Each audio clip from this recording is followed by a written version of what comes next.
Yeah, but John, it just seems to me that we never get a reform. Doge can cut all this stuff, but like Congress isn't cutting it. It's like, how have we allowed ourselves to get here? The federal tax return used to be 1 page and 1%.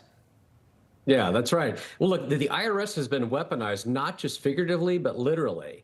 So since 2006, we've spent $35 million on guns, military-style equipment, body armor, ballistic shields.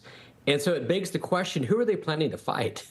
Right. And Senator Ernst had made a great point today. She said, look, the IRS has more armed agents than a lot of police departments in the country.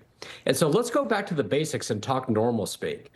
Why do we have government? We have government because we give up a little bit of our freedom to get a net gain of freedom. It's called the social contract theory. And safety. The Declaration of Independence talked about, governments are instituted among men, and they derive their just powers from the consent of the governed. So that we give up a little bit of freedom to get some security. And so when we ask the question of, are we getting our money's worth, we're accused of being anti-government. And that's an imbecilic argument. We're not anti-government, we're pro-freedom. We're asking, are we getting a good return on our tax dollars? And the answer, obviously, if you look across the agencies, is no.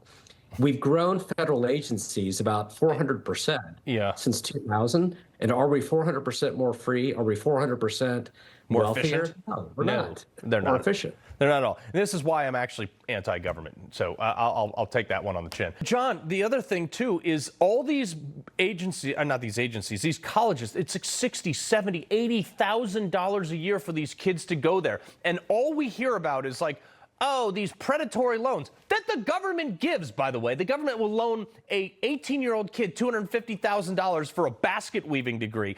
And yet there's never any call for Harvard to be like, hey, guys, maybe you shouldn't build a 17th library.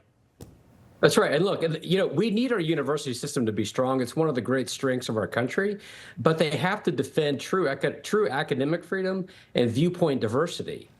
Tolerance is not tolerating every view except one that violates your own viewpoint. And we've spent billions of dollars funding universities. And when they get federal money, taxpayers have the right to ask, is this funding an agenda that's against the national interest? And they can't have it both ways. They can't have big endowments and claim to be free of strings, but at the same time ask for additional federal funds.